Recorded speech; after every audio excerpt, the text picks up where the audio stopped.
La epopeya del oro negro.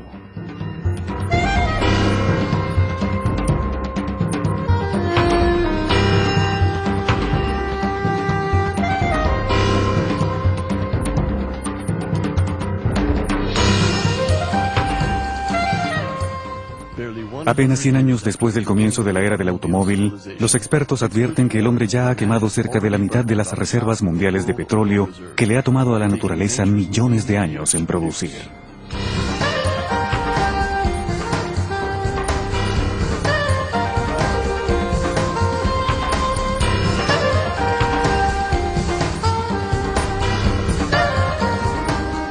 Parte 2. La nacionalización del petróleo. Después de la Segunda Guerra Mundial, las relaciones entre un número creciente de países industrializados dependientes del petróleo y los países productores, donde comenzaban a propagarse movimientos nacionalistas, pasaron por revueltas políticas y económicas que se agravarían aún más en las décadas por venir. En Estados Unidos, que no tuvo que recuperarse de la guerra, la sociedad de consumo prosperaba libremente. Como resultado de esta despreocupada prosperidad, el número de vehículos representaba el 80% de la cifra mundial de autos en 1947. Aunque Estados Unidos aún era el más grande productor, consumidor y exportador de petróleo, algunos analistas acuciosos entendieron que las cosas estaban por cambiar.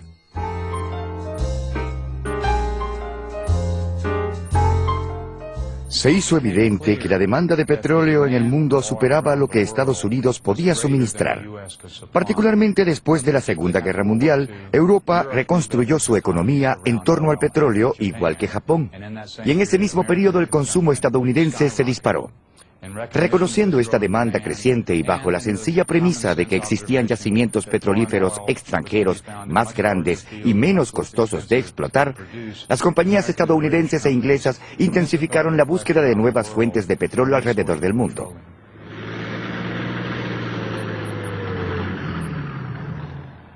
La mancha de petróleo se extiende. 1945. En 1945, el Departamento de Estado estadounidense elaboró un informe en relación con el petróleo y especialmente sobre el petróleo del Medio Oriente. Para esa época, las compañías petroleras comenzaron a darse cuenta de que el Medio Oriente era muy rico en petróleo.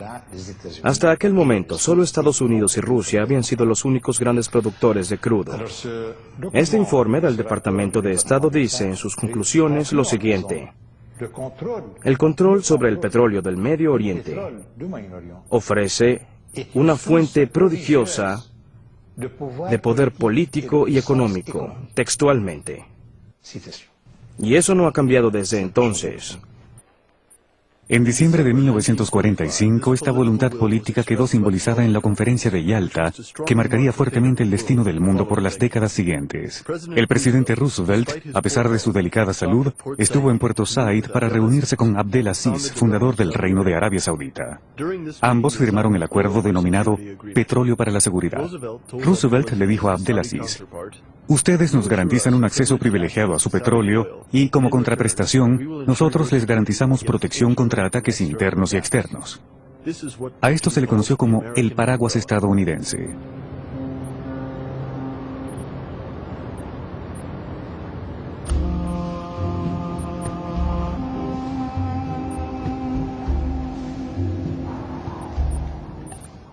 Las primeras premisas de esta alianza paradójica entre uno de los países más arcaicos y feudales de la época y la democracia más poderosa y moderna del planeta se dieron unos 20 años antes, cuando Ibn Saud, contando con el filo de las espadas y el Corán, unió a varias tribus nómadas y belicosas y conquistó la Meca para crear el Reino de Arabia Saudita. Hay una anécdota relevante sobre los tiempos heroicos de la exploración petrolera.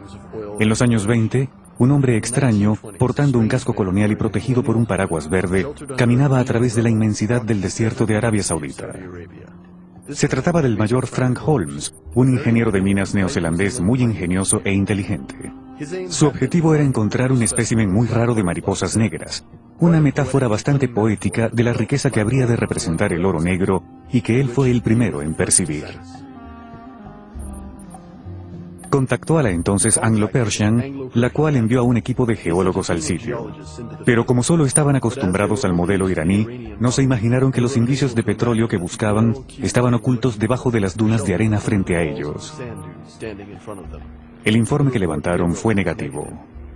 La Anglo-Persian abandonó el proyecto sin saber lo cerca que estuvo del tesoro más preciado en la historia del petróleo.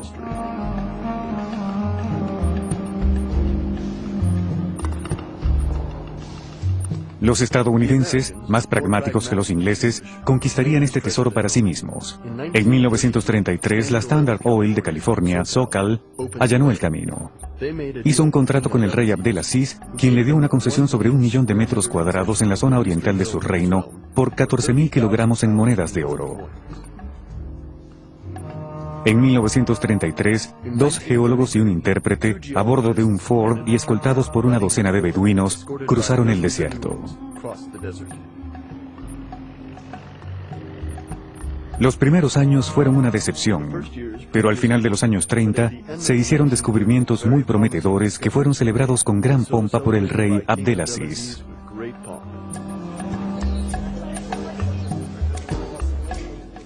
Esto marca el inicio de la fabulosa aventura del petróleo saudita. 10 años después, a comienzos de la década de 1950, experimentaría su primer éxito en la región de Ghawar, donde se descubrieron varios yacimientos, todos pertenecientes a un mismo campo petrolífero de 200 kilómetros de longitud. Esta enorme mancha de petróleo, con una superficie de 2.250 kilómetros cuadrados y que sigue siendo aún la más grande del mundo, llevó a los geólogos a decir que Arabia Saudita flotaba sobre un mar de petróleo. Texaco y SoCal no podían manejar todo por sí solas, así que se asociaron con Mobil y la Standard Oil de Nueva Jersey, hoy en día Exxon. De esta asociación nació la compañía Arabian American Oil, Aramco, un gigantesco consorcio completamente estadounidense.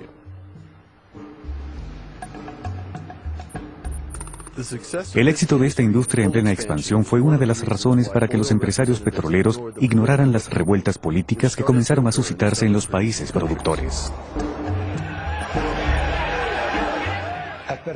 A partir de los años 50, mientras se propagaba a través de los países del Medio Oriente un sentido nacionalista, surge un cierto grado de conciencia entre las poblaciones recién liberadas de los colonizadores, después de haber estado bajo el yugo del Imperio Otomano por más de 5 siglos. Hubo una especie de búsqueda de identidad. ¿Quiénes somos? ¿Qué estamos haciendo? Entonces, se desarrolló el nacionalismo árabe. Inicialmente fue representado por el partido Baath, luego por Nasser, y también por tendencias políticas muy poderosas como el socialismo, el marxismo, el fundamentalismo, más recientemente y últimamente, el terrorismo, por desgracia. Esta ola nacionalista fue lo que permitió el surgimiento de la conciencia pronacionalista del petróleo. Estos países se dieron cuenta de que fueron engañados con los llamados acuerdos de concesiones, firmados entre la Primera y la Segunda Guerra Mundial. Juan Pablo Pérez Alfonso, el caballero guerrillero. Un país no árabe, Venezuela, tendría un papel importante en el nacionalismo petrolero. Junto a México, es uno de los más antiguos productores de petróleo de América Latina.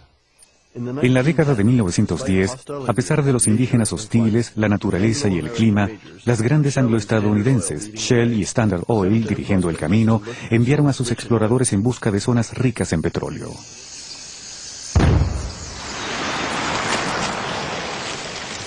Después de un inicio infructuoso, en los años 20 se hicieron descubrimientos nuevos, uno tras otro, especialmente en la cuenca del lago de Maracaibo. Caudillos petroleros sanguinarios y corruptos, que eran como títeres en manos de las grandes, iban y venían en innumerables golpes de Estado que los llevaban al poder. Esta situación terminó solo después de la Segunda Guerra Mundial, con la caída del dictador Marcos Pérez Jiménez.